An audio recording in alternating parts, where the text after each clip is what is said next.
In this guide, I'm going to show you guys how to fix your purchase could not be completed. Let's get started. First, make sure your iPhone is connected to a stable Wi-Fi or cellular data. You can switch between network, Wi-Fi and cellular data. Next, check your payment method. For that, launch settings. Click on your Apple ID given at the very top.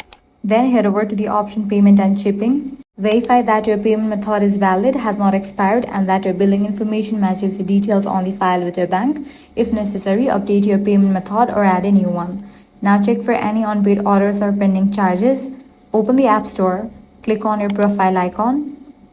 Then navigate to the option Purchase History to see if there is a pending payment.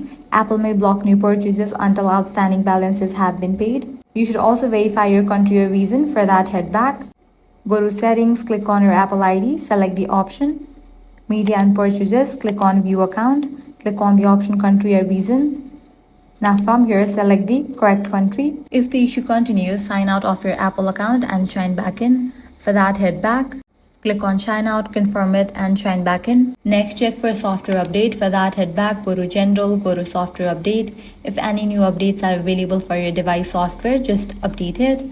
Finally, if you have tried all these steps and still receive the same error, contact Apple support.